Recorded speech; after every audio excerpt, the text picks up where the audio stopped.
Bismillahirrahmanirrahim. Assalamualaikum warahmatullahi wabarakatuh. Waalaikumsalam warahmatullahi wabarakatuh. Alhamdulillah wassalatu wassalamu ala Rasulillah sayyidina Muhammad bin Abdullah wa ala alihi wa sahbihi wa man tabi'ahum ila yaumil qiyamah.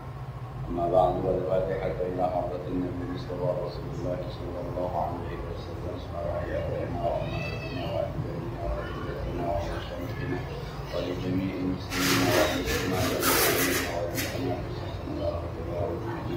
من حيث الأسماء والدين أحمد والغالي من حيث أرشد من حيث سيد السماء محمد صالح شيخنا كيد محمد معلوم من كيد عبد الرحمن شيخنا كيد من شهيد كيد حسن شيخنا كيد عبد الوهاب من كيد عبد الصمد شيخنا كيد محمد محمد حمزة شيخنا كيد شرف حرمين شيخنا كيد أحمد شبيب من عبد الغني شيخنا كيد عبد الزين بن محمد زين شيخنا كيد محمد هاشم محمود شيخنا كيد جمال النساء شيخنا كيد عبد المعطي صالح شيخنا كيد أحمد سليمي شيخنا كيد محمد صالح مختار سيد محمد بن علاوي عبد السلمان الفاتحة. أعوذ بالله من الشيطان الرجيم. بسم الله الرحمن الرحيم. الحمد لله رب العالمين الرحمن الرحيم مالك يوم الدين إياك نعبد وإياك نستعين اهدنا الصراط المستقيم صراط الذين أنعمت عليهم غير المغضوب عليهم ولا الضالين.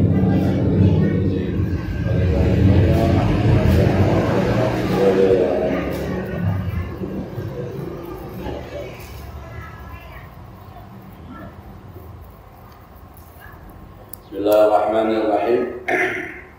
Wa an Jabir radhiyallahu anhu anna an-nabiy sallallahu alaihi wasallam kana yajma'u baina rajulaini min qatla ukhratin ya'ni fil qabri thumma yaqulu ayyuhuma akthar ahdathu fil qur'ani fa idza ushira ila maqaddamahu fil hadith fa'ala.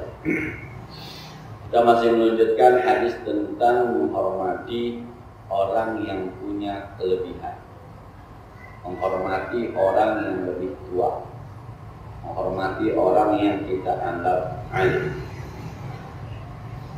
Riwayat dari Jabir radhiyallahu anhu, Nabi sallallahu alaihi wasallam bersabda, "Jamaah Nabi pernah menghimpun, menggabung baina rajulaini di antara dua orang min qatla Uhudin, dari yang terbunuh di perang Uhud, yakni fi qabri, di satu kuburan."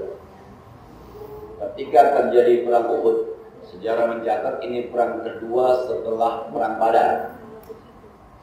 Perang Badar itu perang pertama setelah Rasul hijrah dari Mekah ke Madinah. Malu orang kafir Quraisy kalah di Badar karena jumlah pasukannya lebih banyak, 1000 lawan 313. Lalu dendam di Uhud dengan membawa 3000 pasukan. Sementara Rasul membawa pasukan 1000. Nah, di tengah jalan pulang 250 karena provokasi Rasul munafik Abdullah bin Ubay bin Salul. Tinggal 750. Dah, singkat cerita, umat Islam mengalami kekalahan. Nah, mereka ketika itu banyak yang gugur jadi syahid. Karena ia gugur banyak, maka diambillah kesimpulan sama Rasul, yaudah gali kuburan satu berdua, jadi gabung dua jenazah satu lubang. Siapa yang di depan? Nah, ini dia di bab kita. Siapa yang di depan? Maka kemudian semuanya Nabi bersabda, ayyuhuma aktsaru ahdan lil Quran. Ini dari dua jenazah ini, mana yang banyak hafalan Qurannya? Jadi kalau jenazah kan disusunnya begitu posisinya. Jadi yang mana nih yang lebih ke menghadap kiblat? Kalau bahasa kita yang mana imamnya nih di kuburan? Fa idza usyira ila ahadima qaddamahu fil lahdi. Maka kalau disyariatkan ini Rasul lebih banyak, maka Rasul kemudian taruh di bagian depan, yang ini di belakang. Sudah meninggal saja, karena yang satu punya kelebihan di Quran, yang satu maka dimajukan yang punya keutamaan dengan Al-Quran. Minggu lalu kan kita bahas, kalau bisa yang jadi imam itu aqra'uhum Qur'anan, yang baca Qur'annya, yang ngapal Qur'annya lebih oke. Mahrajnya lebih oke. Kalau sama a'lamuhum hadisan, yang ilmu hadisnya oke. Kalau sama juga aqdamuhum hijratan, yang duluan benernya gitu deh ya. Udah sama baru tuh akbaruhum sinna, yang paling tua. Jadi kriteria tua itu nomor 4. Yang pertama aqra'uhum Quran. Maka saya bilang kalau di sini ada Ustaz Sobri, saya nyerah jadi imam. Kalau sini ada Ustaz Septian, saya nyerah jadi imam. Karena dia aqra'uhum Quran. Tapi kalau saya nganebul master dia, saya berani jadi imam. Sampai udah meninggal dunia, perang Uhud itu masih dihormati sama Nabi. Ini mau dikubur 2, satu liang, satu gelombang tuh 2. Yang di depan yang mana Rasul? Yang banyak hafalan Quran yang mana kira-kira? Yang ini Rasul, ini taruh di depan, ini di belakang. Udah meninggal, masih dihormati sama Rasulullah Sallallahu Alaihi Wasallam. Karena punya keutamaan menghafal Al-Quran atau paham ilmu Al-Quran. Nah, sampai sebegitunya kita diminta untuk menghormati orang-orang yang berilmu. Soal kita setuju maka ke pendapatnya belakangan. Yang penting orang sepakat bahwa dia berilmu. Kayak yang di Indonesia, Syekh Qasim yang di Indonesia, yang diundang sama PP Muhammadiyah. Nah, ya secara keilmuan saya nggak setuju ketika dia mengkritik kenapa tadi pada baca Fatihah, gitu kan? Nggak ada itu, dia kata gitu, dalilnya. Saya sampaikan ini sebab saya khawatir nanti ditanya oleh Allah di akhirat. Wah, begitu. Ya silahkan saja. Tapi boleh juga kita nggak setuju, kan? Secara keilmuan, semestinya saya yang dianggap lebih ngerti, menyebarkan ilmu, bukan menghakimi. Karena boleh jadi dengan ayat yang sama, saya bisa pendapat dengan Ustaz Effendi kan, dengan ayat yang sama. Maka ini loh pendapat saya. Akan lebih anggun sekali kalau orang begini. Kalau menurut saya, sepanjang yang saya pelajari, itu nggak ada rujukannya. Yeah. Dan kalau kita mau Pak Kiai dakwah ke Indonesia, Nabi pernah nggak ke Indonesia? Enggak. Lalu Pak Kiai pakai ayat mana? Ini kan memahami ayat, kan? Memahami ayat, dakwah akhirnya sampai ke Indonesia. Nabi sampai nggak ke Indonesia? Enggak, bid'ah. Maka ketika orang Indonesia pakai dikit-dikit Fatihah, yuk coba lihat, jangan-jangan ada rujukannya. Bahwa ngaji dimulai baca Fatihah zaman Nabi nggak ada. Zaman Nabi ada pengajian. Pengajiannya kagak ada. Hadisnya ternyata ada hadis yang saya lupa. Kalau nggak salah Abu Darda atau Ka'ab bin Malik yang meriwayatkan. Kata Nabi, ntar kamu saya kasih tahu ada satu surah yang luar biasa. Ntar habis sembahyang. Pas habis sembahyang, Rasul katanya, oh iya lupa. Al-Fatihah sab'ul matani. Fatihah itu adalah ayat surah yang diulang-ulang. Kata sab'ul masjid ulang-ulang ditafsirkan karena diulang di sholat. Iya. Dan itu 7 ayat yang sangat-sangat agung kata Rasul. Tuh. Yang kedua, ada sahabat Nabi yang lagi jalan-jalan ke tempat ke daerah lain begitu, kemudian mohon maaf kelaparan, minta dijamu, nggak ada yang jamu. Kebetulan anak kepala suku, anak RW, diantuk, kalah jengking, nggak ada yang bisa ngobatin. Dia datang, bang bisa ngobatin nggak? Ya bisa, tapi kalau baik, gua kasih saya 1 ekor kambing, yang kemudian disebut dengan ruqyah. Kita bilang jampe. Ruqyah itu makan yang bawa mereka ingin agak Islami. Bahasa kita jampe, sama. Baik ternyata dikasih kambing. Kata Nabi kan singkat cerita, ente tahu aja di bagian apa? Saya bagian Fatihah. Nabi nggak ngajarin. Tahu dari mana? Lah kan Rasul bilang Al-Fatihah lima quri'a lahu. Surah Fatihah itu dibaca untuk apa saja, kata apa saja. Itu kan bisa dipahami apa saja. Lebih baik dia bilang, menurut saya, wallahu alam nih kalau di sini bagaimana pendapat para ulama di sini. Nah, kan taghayyurul hukmi bi taghayyuril azminah wal amkinah wal qa'id. Berubahnya satu hukum karena berubah tempat, berubah waktu, berubah kaidah yang digunakan. Nah, sama kita akan sembahyang kagak pakai peci kurang sopan ya. Coba ente ke Turki, nggak ada yang pakai peci. Beda hukum kan? Kenapa? Beda tempat. Dulu di sini kalau sholat pakai celana panjang kayak BRW, lu milih. Orang kafir lu pakai celana panjang. Dulu, sekarang dia yang pakai celana panjang. Beda waktu kan? Nah, itu hukum tuh begitu. Dan hormati orang yang kita anggap berilmu, sekalipun mungkin kita tidak setuju dengan pendapatnya. Karena seorang alim tugasnya adalah menyampaikan ilmu apa yang dia pahami. Tapi pun tidak boleh menghakimi kalau ada orang yang berbeda pendapat. Bukankah beda pendapat yang bikin kita pada pintar? Coba kalau nggak ada beda pendapat, nggak pernah belajar mazhab Syafi'i, Maliki, Hanafi, Hambali, nggak pernah belajar tafsir. Jangan-jangan juga agak ada ilmu fikih, ilmu nggak ada, itu kan ada perbedaan pendapat. Nah, semakin kita ada lagi perbedaan pendapat, ternyata semakin indah, semakin nikmat. Oh ini ternyata, oh ini. Semalam saya baca ngaji Bulughul Maram di Jumatan Gandum. Nabi benci kalau ada orang pakai baju warnanya disepuh, diwantek. Diwantek mana ya? Zaman baju masih susah, akhirnya kita punya putih pengen biru diwantek gitu. Dengan mu'asfar, mu'asfar itu warna kuning. Ada lagi zakkoran, zakkoran itu warna merah. Ada ulama yang mengambil warnanya, maka pakai laki-laki pakai baju kuning, pakai baju merah itu makruh. Nah, tapi ada yang bilang bukan soal warna ini, soal ngewantek. Sebab orang dulu bajunya putih, putih itu udah bagus, dia robah jadi kuning, itu makruhnya. Jadi sebenarnya yang makruh yang mana nih? Warnanya, apa kerjaan ngewanteknya? Kan bisa jadi perbedaan pendapat.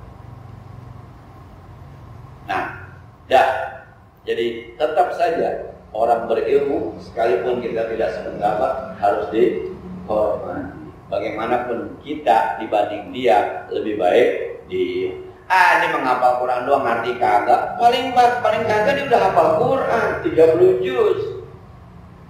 Lu Iqra aja belum hatam. Yang penting mampu. Ada orang yang ngamalin aja Quran. Enggak, Quran mah enggak begitu banyak kamu, tapi pengamalan luar biasa. Kita hormati pengamalannya. Ayolah ngamalin doang kagak tahu dalil, salah lagi mungkin. Nah, pokoknya siapapun yang sampai meninggal dunia kan, Rasul tetap menghormati orang yang punya keutamaan kelebihan dalam hal ini baca Al-Quran. Wa Ibnu Umar radhiyallahu anhu Nabi sallallahu alaihi wasallam qala. Dari Abdullah bin Umar radhiyallahu anhu Nabi sallallahu alaihi wasallam bersabda, "Awani fil manam, aku diperlihatkan ketika tidur, mimpi." Nabi kalau mimpi wahyu. Nabi mimpinya wahyu. Maka Nabi Ibrahim perintah menyembelih Ismail lewat mimpi. Inni ara fil manam anni adbahuka fanzur madza tara.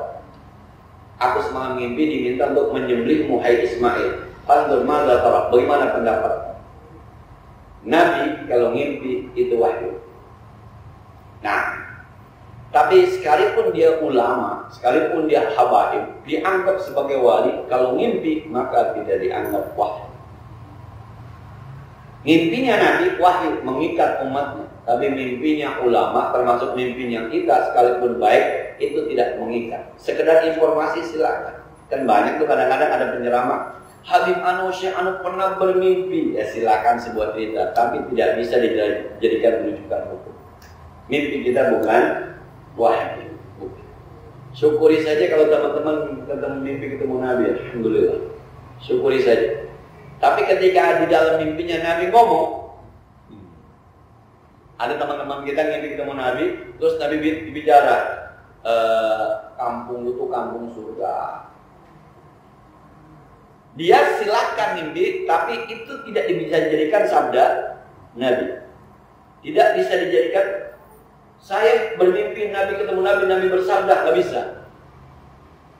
Karena itu sebuah mimpi, tidak bisa dibuktikan secara ilmiah. Beda sama hadis. Hadis kan bisa dibuktikan secara ilmiah. Jangankan kita, si Mongol. Iya. Mongol dibilang mohon maaf, dibilang Tuhan Yesus itu hilang sekian tahun jejaknya. Tapi Nabi Muhammad itu dari mulai dia lahir umur 40 itu rapi tertulis sejarahnya. 40 ngapain, 41 ngapain, 40 ngapain, sampai dia meninggal ngapain. Ya si Mongol aja tahu ya. Yang non muslim. Dia sedikit lagi login itu semua. Sedikit lagi itu. Nah.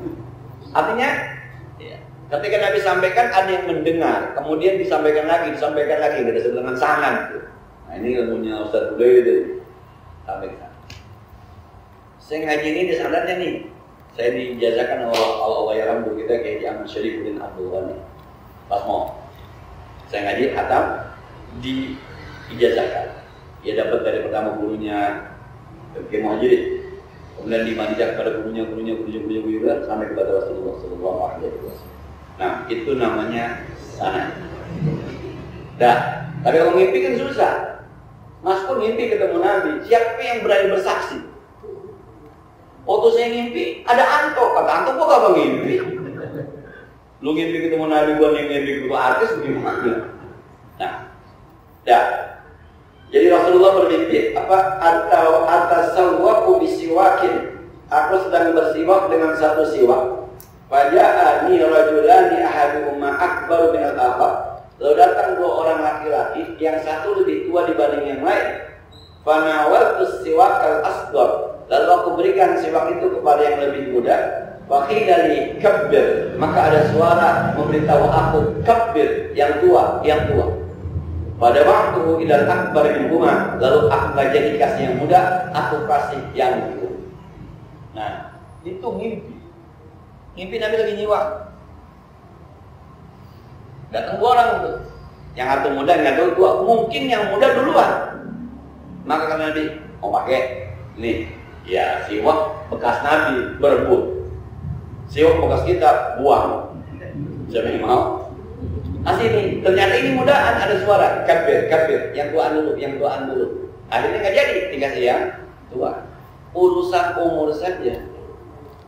Kalau ada yang orang yang jauh lebih tua, hormat. Ini agak repot saya kadang-kadang di tempat saya tuh ada orang tua namanya Jimator nih. Dia berbisik sama dulu namanya ada Pak RW namanya RW Jani, sekarang teman-teman. Gue pengen cium tangan sama Ustaz Fulan. Tua orangnya. Mau nggak jadi cium tangan? Nah, wah, akhirnya RW nyampe, Ustaz, lu Bang Haji Mantoni pengen cium tangan. Boleh bakar. Nah, lu. Jadi kita yang muda menghormati tuanya, sementara dia yang tua mungkin menghormati kita dianggap lebih berilmu dibanding dia. Sampai saat ini dia cium tangan. Jauh umurnya, ini teman saya tahu, jauh umurnya. Anaknya itu seumuran, bahkan anaknya saja yang pertama lebih tua dari saya. Coba. Tapi dia menghormati kita, dianggap mungkin menurut dia kita lebih alim. Nah, kita menghormati dia lebih. Nah, kalau begitu kan gak ada tabrakan, nanti ada di hadis belakangan. Jadi urusan umur saja kita masih diharuskan untuk menghormati yang lebih. Nah, yang tua nanti menghormati yang muda karena bisa jadi karena ilmunya, karena jabatannya. Jadi suatu saat kan Pak RW kita punya lurah yang jauh lebih muda, bisa jadi. Tapi dari segi jabatan kan tinggian dia. Walaupun dia mah agak dipilih sama rakyat, dia mah ditunjuk orang. Tapi ketika pada jabatannya tetap dihormat. Walaupun usianya muda, tapi jabatannya kita harus. Nah, ya apalagi sih orang tua bener, kencang. Ya kalau bapak macam tanya dah, kencang, kencing. Gue malas lah mencang play, gue malas mencing gue pewel. Ngomong doang, tetap aja kencang lu, tetap aja kencing. Saya punya engkong samping. Ya, kalau punya engkong, adiknya engkong atau ngomongnya engkong kita anggap engkong samping. Saya kenal sama dia, karena saya waktu itu ngaji di Imam Gus Makmum. Saya kenal sama dia. maka saya kalau ketemu salaman. Tapi kayaknya dia nggak kenal saya. Maka pernah ketemu saya kagak salaman. Aja kagak kenal ini.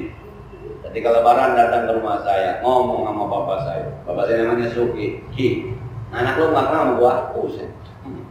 Orang tua tuh.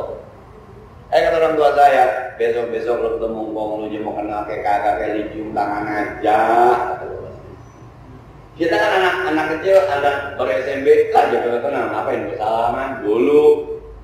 Kata orang tua saya, besok-besok lu kenal tongkong lu tuncang lu jangan kenal kayak kagak cium tangan aja.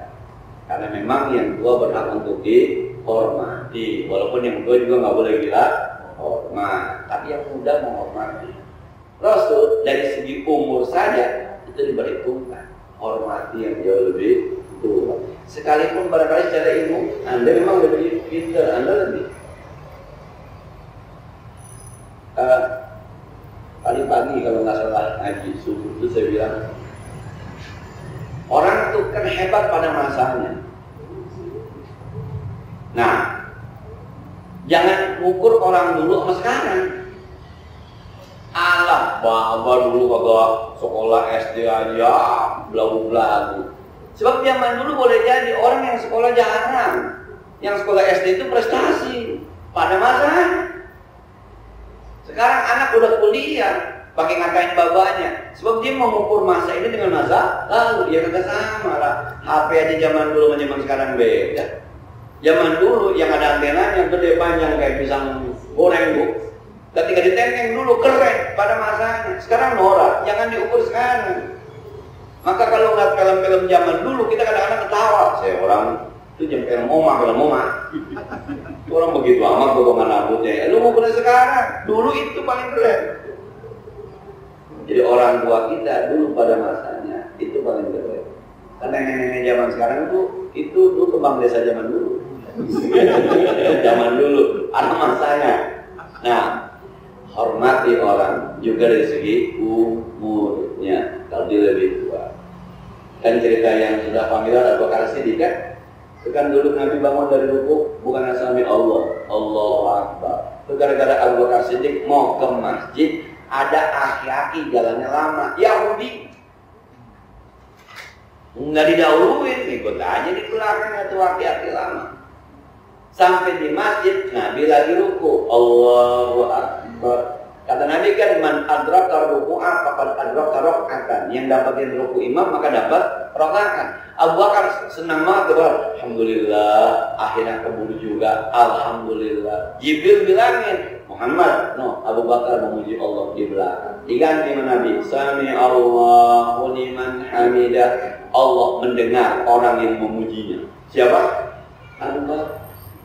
Karena menghormati yang tua, itu non-muslim. Dihormati.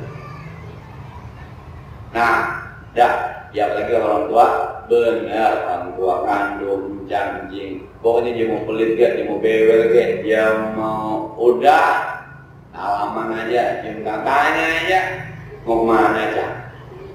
Tapi kalau hari Jumat dia pakai kain, yang ditanya kita dia mau mel. Kalau pakai kain, bawa sajadah, pakai peci, jalannya ke sana tanya mau kemana aja, mancing. Ngomong bayang pakai ditanya. Dulu almarhum ada saya punya RW namanya Jinur Hasan tuh. Banjir lagi gitu tuh, dia lagi jaga-jagain aja di rumahnya. Warga lewat, banjir Pak RW. Orang dapat segini ditanya. Kata RW buta mata lu. Udah tua masih nanya banjir bantuin kagak. Nah, dihormati yang jauh lebih. Wa Nabi Musa radhiyallahu anhu qala Rasulullah sallallahu alaihi wasallam. Wa dari Musa radhiyallahu anhu berkata bersabda Rasulullah sallallahu alaihi wasallam, "Inna min ijlalillahi ta'ala ikrama lisyaibatil muslim." Di antara keagungan Allah Subhanahu wa taala memuliakan orang tua yang sudah bertaubat yang muslim.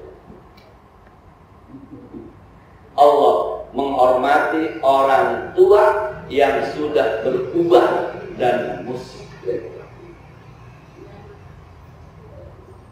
Nah, saya udah Jumat saya bilang gitu, kata Allah di hadis kursinya, Allah membenci 3 hal. Tapi kalau ada orang di situ tuh, Allah jauh lebih benci. Salah satunya akrahul usota, saya benci pembuat maksiat. Wa qurhi li syekhil 'asi asyaddu. Tapi kalau ada aki-aki udah tua masih doyan maksiat, saya jauh lebih benci. Semua yang bikin maksiat saya benci. Tapi kalau ada aki-aki udah tua, nah masih nyanyi aja, udah yang mana, saya jauh lebih benci. Umur tua itu 40 tahun ke sana, yang muda itu 40 tahun ke bawah, yang itu udah tua.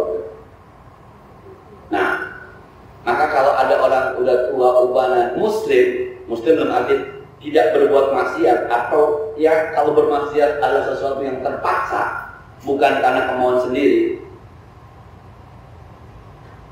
sama Allah dihormati. Kata Allah, karena ini kan khairun nas man tala umruhu wa hasuna amal.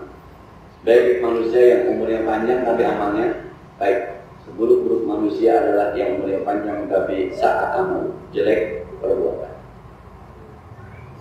Yang kedua, wa hamilil Qur'an ghairil ghalibihi wal jami'anhu.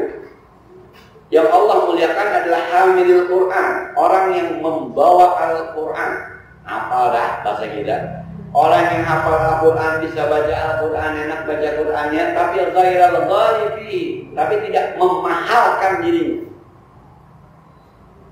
Wal jafi, dan tidak mengeringkan dirinya.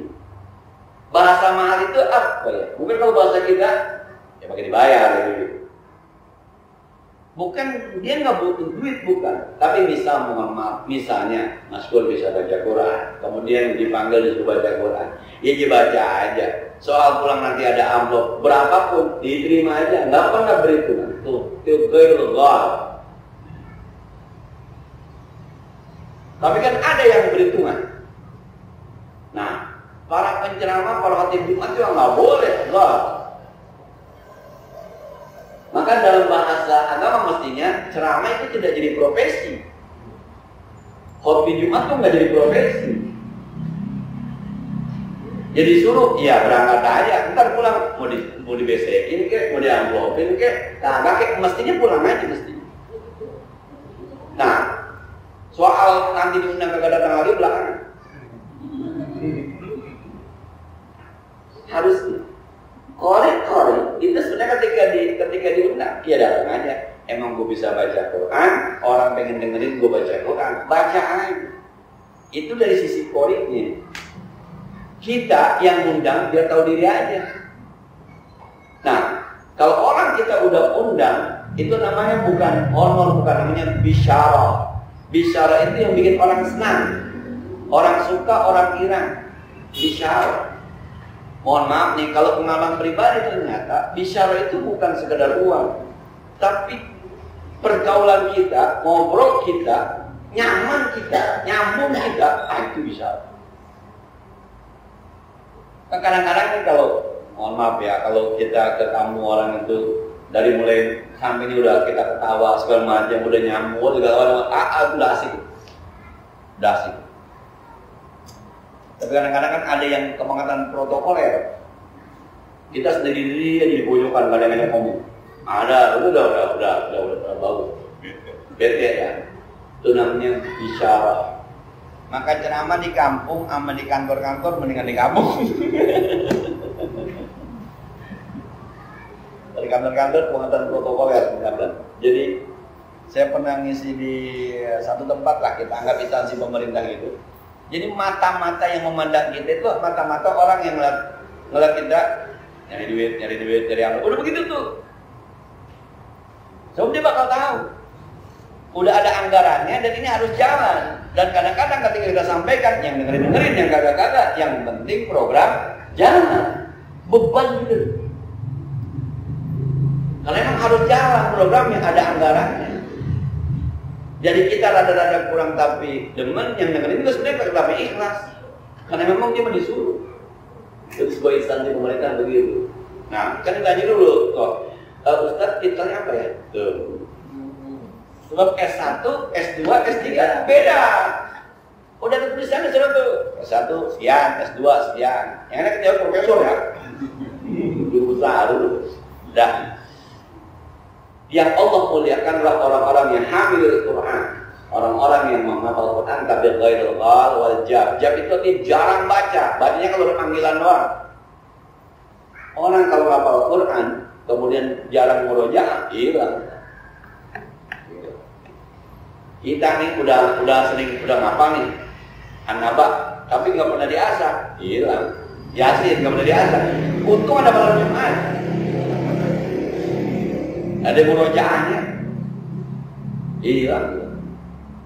Ada orang di bensin tuh di belakang bagiannya, kata si orang di bensin ngaji aja nih bukanya, saya nengok, mantunya kayak Markus Makmun, Ustaz Muhajirin, emang Hafiz. Saya kata ini siapa nih di bensin di belakang, ngaji, kata dia, di bensin ngaji. Sebab dia habis subuh sampai ngaji itu harus 5 juz murojaah. Dan itu belum selesai, sambil ngajar mulutnya Bapak-bapak berapa juz? Juz mangga. Dah, hamil Quran. Yang ketiga, wa ikraman sultanil muqsid, dan Allah memuliakan orang yang punya kekuasaan yang adil. Nah, Allah saja mau memuliakan orang tua yang benar. Allah saja memuliakan orang yang hamil Quran. Allah saja memuliakan orang yang punya jabatan tapi kemudian adil. Ini kan orang-orang yang punya keutamaan, baik dari sisi akhirat maupun urusan dunia. Maka saya bilang, sebenci apapun Anda dengan pejabat, namanya bisa gubernur, namanya bisa presiden, namanya bisa menteri, tetap dia punya keutamaan. Kalau kapan-kapan ketemu, hormati. Profesional juga, gak usah menjilat, biasa aja. Hormati. Kan kalau bicara tadi hamil Quran urusan akhirat kan? Kalau bicara laki-laki tua urusan umur. Bicara tadi pejabat yang adil bicara dunia. Mau urusan dunia, mau urusan akhirat, mau urusan pribadi. Kalau ada orang punya kelebihan dibanding kita, hormati. Nah, begitu aja. Saya ketemu dosen saya waktu kuliah itu. Waktu ibu saya datang, saya lupa acara apa, ketemu saya salaman. Saya bilang ibu saya, ini dosen saya waktu kuliah S1. Dosen saya sahabatnya ngomong apa? Dulu ibu mahasiswa, anaknya mahasiswa ya. Sekarang udah jadi teman. Luar biasa tuh dosen. Saya dengan bangga bilang sama ibu saya, ini dosen saya waktu kuliah S1. Tapi dia ketika salaman sama ibu saya, dulu ibu, sekarang udah jadi teman. Oh, luar biasa tuh orang itu. Nah, sama sekarang pas sekarang kalau ketemu murid tuh karena ketika salaman tuh main drama di mana tuh, Pak, masih sama saya. Lu jangan begitu ngomongnya, murid gue banyak. Kalau Pak masih sama gua, lu nebak-nebakin nggak ada yang mau kenal udah. Muka lu mau sama. Tuanya dia ketawa, Bapak nggak boleh dulu begitu aja. Saya anukapnya kali itu gue ingat dia yang dulu di pojokan tidur kan. Aja. Akhirnya saya nyontek tuh dosen saya, disampaikan ke orang tuanya. Ini guru saya waktu di Alia. Terus dikatakan saya nyamuk tuh. Dulu Pak, dulu sekarang udah jadi. Saya nyontek tuh karena saya terkesima sekali dengan omongan dosen saya itu. Itu dulu. Dan saya kalau dikenalin sekarang sama murid sama orang tuanya, itu dulu. Waktu dia sekolah murid saya, sekarang udah jadi itu. Karena berbekas sekali itu saya mau terus. Nah, jangan dia nih menurut saya dulu nih kurang ajar dulu. Dah, jadi ada 3 tuh. Allah memuliakan orang tua dalam pribadi. Allah memuliakan orang yang hamil Quran akhirat ya. Allah memuliakan pemimpin yang adil itu urusan dunia. Mau urusan manapun, setiap orang yang punya kelebihan maka wajib di. Maka saya kalau ishad jenazah perempuan, ibu-ibu meninggal di Surizat, saya bilang, bapak-bapak, perempuan manapun di dunia ini adalah orang yang terbaik buat kita semua. Siapapun itu. Karena ngandungnya, lahirnya, merawatnya. Udah, sama-sama kita doa. Al-Maqumah min al-Khair. Gitu saya ngomong. Karena perempuan. Bagi saya perempuan, siapapun perempuan. Kalau yang namanya perempuan sampai ngurusin anak, sampai gede, udah ulang-ulang luar biasa. Perempuan. Kelebihan perempuan itu di situ adanya. Nah, وعن عمرو بن شعيب عن أبيه عن جده رضي الله عنه قال قال رسول الله صلى الله عليه وسلم ليس منا من لم يحق صغيرنا ولم يحرص عرف كبيرنا حديث صحيح رواه داود الترمذي وقال الترمذي حديث حسن صحيح وفي رواية أبي داود حق كبيره. Riwayat dari Amr bin Shu'aib dari ayahnya dari kakeknya dia berkata, bersabda Rasulullah SAW, laisa minna, bukan termasuk golongan kami, kata Rasul, man lam yarham saghirana, orang-orang tua yang kagak sayang sama anak-anak muda. Nah, orang tua punya kelebihan di umur, tapi kalau mohon maaf kayak tadi, gila hormat, gila tua, sampai akhirnya anak muda dalam tanda petik disia-siakan, diremehkan, kata Nabi, bukan golongan saya. Nabi pernah mengangkat Usama bin Zaid menjadi panglima perang di usia 18 tahun. Nah, Usama bin Zaid bin Harith, protes orang. Kenapa? Sebab dia panglimanya, anak buahnya Abu Bakar, Sayyidina Umar. Pernah bilang, ya elah Rasul, anak kemarin jadi pimpinan, karena di sini, domelin. Dulu bapaknya Zaid bin Harithah itu orang yang paling hebat ketika memimpin perang. Dan ini anaknya nurun, saya lihat ini paling hebat. Secinta bapaknya, secinta anak. Kalau lu sekarang benci sama anaknya, dan lu benci sama bapaknya. Domelin mana itu? Usama bin Zaid, 18 tahun. Menjadi pimpinan perang. Ya karena dia punya potensi, mau dikata apa? Dia punya kelebihan, mau dikata apa? Dia muda, misal usianya tahu kayak kita misal 18 tahun, 19 tahun, tapi hafal Quran, bacanya enak. Jadi ini imam, kita yang tua-tua minggir aja udah, lu jadi imam dah. Kita lihat, pokoknya jelek beliin, kayaknya jelek beliin, petinya jelek beliin, lah mana jalan kaki, paguin motor, kira-kira begitu. Bukan golongan kami kalau ada orang tua tidak memperhatikan anak muda, tapi sebaliknya kata Nabi, walam ya'rif syarafa kabirina, bukan golongan kami kalau ada anak muda kagak paham kemuliaan orang tua, nggak paham, tidak mengerti bagaimana memuliakan orang tua. Orang tua sampai salaman nih, misalnya orang tua sampai salaman, berdirilah, salamannya jangan duduk aja kok, berdirilah. Nah, orang tua bangun mau pulang lagi, gue pengen kencing, gue duluannya, gue bilang, iya bangun aja, paranin soalnya. Itu namanya menghormati. Kalau lu jangan bangun, gue pulang aja, ya nggak apa-apa.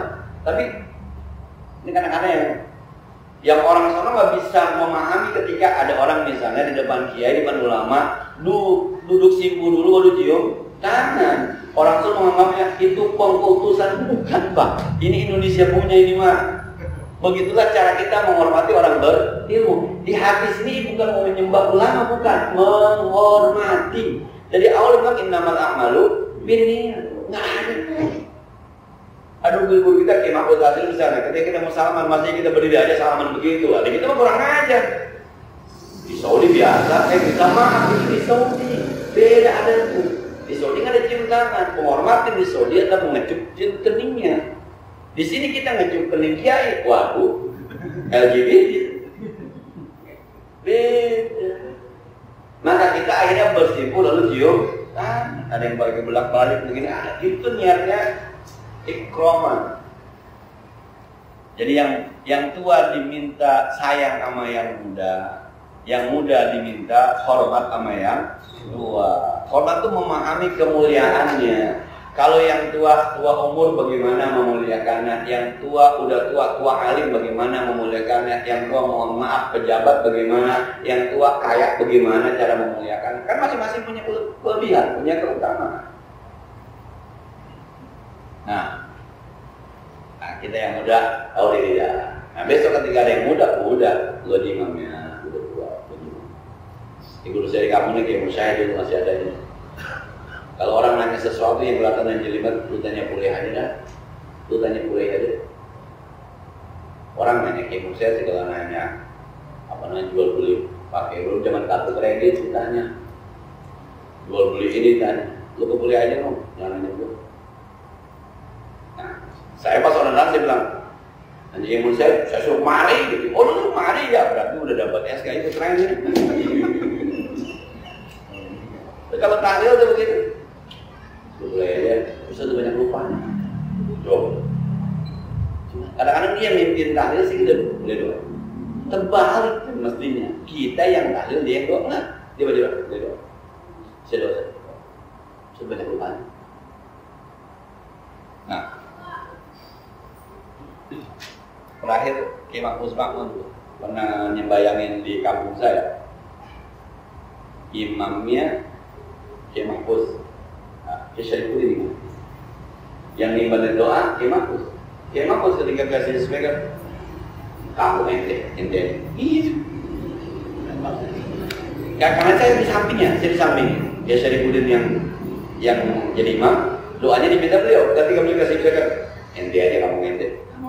Dia hormati saya yang mudaan karena ini di kampung saya. Coba kalimat itu orang tua yang mohon maaf barangkali saya mana muda, artinya yang muda. Luar biasa dari sama ini.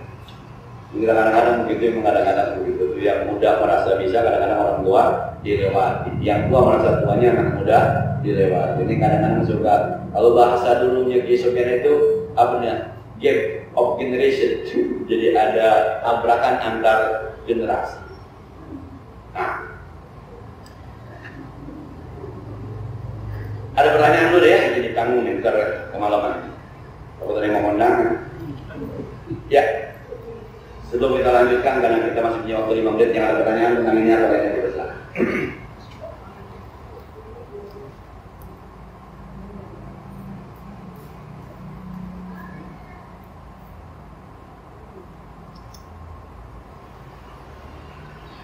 Ya, silakan. Assalamualaikum warahmatullahi wabarakatuh. Waalaikumsalam. Dan dalam makmum depannya itu pakai kaos ada tulisannya, lalu kita baca. Hasilnya kita baca. Terus itu apakah membatalkan sholat kita atau mengurangi pahala sholat? Ya. Saya mau bercanda aja Pak, bercanda aja. Itu kalau nggak sengaja terbaca sama sengaja terbaca apa bedanya? Tidak sengaja, orang kebaca sih kopi bubuk begitu. Kayaknya sengaja, kalau nggak sengaja susah. Kalau tidur sama ketiduran, rebah dikit ketiduran, tidur bener itu pakai rebah. Nah, teman-teman, yang nyamannya orang sholat kemudian ada tulisan terbaca akhirnya PHS, ya kadang-kadang kain di belakang atlas. Batal tidak? Selama terbacanya di hati bukan di mulut, nggak batal. Bagaimana dengan pahalanya? Urusan pahala saya belum dapat bocoran Pak. Tapi dalam bahasa fikih namanya makruh. Kenapa makruh? Paling tidak dia menggeser sedikit kekhusyuan kita dalam sholat. Jadi kan sholat karena Allah Ta'ala, tapi saat itu bergeser sedikit. PHS udah lama kayaknya. Hatinya nih, mereka udah hilang, tapi udah. Nah, kalau ibu-ibu kadang-kadang bingung kena tuh bordelannya, baik di belakang, bulan cakep, kreditan kayaknya. Gitu. Habis itu kan udah, karena udah baca kan, balik lagi kita sholat. Itu pergeseran itu makruh. Satu, yang kedua, makanya kita juga sebagai pelaku itu makruh kalau sholat pakai sesuatu yang bisa mengundang orang untuk berbuat makruh. Nah, nih kalau memang tidak biasa gambar sajadahnya itu bisa makruh. Karena orang akan memperhatikan, ini kan udah biasa, orang udah cuek. Ini orang udah cuek, udah biasa. Ini orang kalau masih terganggu dengan gambar sajadah, ini parah nih. Parah nih. Tapi kalau tiba-tiba ada sajadah, misal gambarnya gambar taman misalnya, itu yang semuanya bisa taman apa? Oh, kalau ikan gitu. Baju batik karena sudah terbiasa mungkin nggak jadi makruh. Tapi baju batik yang gambar binatang, saya pernah apa itu dari bawah saya lihatin gambar apa? Burung ternyata. Jadi di belakang itu kelihatan kakinya doang. Akhirnya mata kita ke atas. Oh, burung begitu. Nah, tapi kalau batik yang tanda batik tidak ada gambar itu mungkin biasa orang biasa. Jadi yang make makruh, yang ngelihat juga terbaca makruh, karena menggeser sedikit konsentrasi kita dari karena Allah mungkin. Batal enggak? Soal pahala susah juga Pak. Begini misalnya, kalau pahala makan, Mas Pur ngamal 20.000, saya ngamal 2.000. Tapi Mas Pur punya duit 2 juta. Saya punya duit 10.000. Coba, berapa persen? Masuk dari 2 juta ke 20.000. Kan? Itu cuma 1%. Saya dari 100.000 ke 2.000. Dari 10.000 kan 10%. Kalau kerja kalian masuk, tapi kalau bicara ikhlas pakai ini ikhlasan saya. 20%. Maka ada musbah begitu. Orang ikhlas itu orang susah kalau ngamal. Kalau orang susah punya duit 100.000, berani ngamal 10.000, kan 10%. Coba bapak-bapak punya duit 10 miliar, berani ngamal 1 miliar. Nah, orang kaya lainnya nggak berani, punya duit 10 miliar. Akhirnya gitu tuh. Dan orang punya duit 10 miliar, dia ngamal 100 juta tidak nganggap gede. Padahal itu cuma berapa persen dari 10 miliar. Coba orang susah, 100.000 ngamal 10.000, kan 10%. Atau belum lagi nanti ada bicara ikhlasnya, susah. Maka saya bilang bocoran pahala masuk saudara. Ada ikhlasnya, kalau ada musuhnya. Nah, gitu ya. Ada lagi?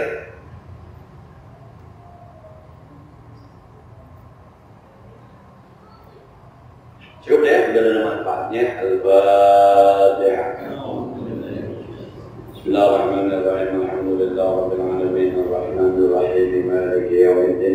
Iyyaka na'budu wa iyyaka nasta'in ihdinas siratal mustaqim siratal ladzina an'amta 'alaihim ghairil maghdubi 'alaihim waladdallin. Shalli wa sallim wa barik 'ala sayyidina Muhammad wa 'ala ali sayyidina Muhammad. Allahumma anfa'na bima 'allamtana wa zidna 'ilman yanfa'una wa zidna 'ilman nafi'an wa rahmatan sayyiban wa lisanan dhakira wa qalban shakira. اللهم إنا نعوذ بك من علم لا ينفع، من كلب لا يخشع، من جوع لا يشبع، من دعاء لا يسمع. نعوذ بك من هؤلاء الأعضاء. صلى الله على سيدنا محمد وعلى آله وسلم. والحمد لله رب العالمين. السلام عليكم ورحمة الله وبركاته.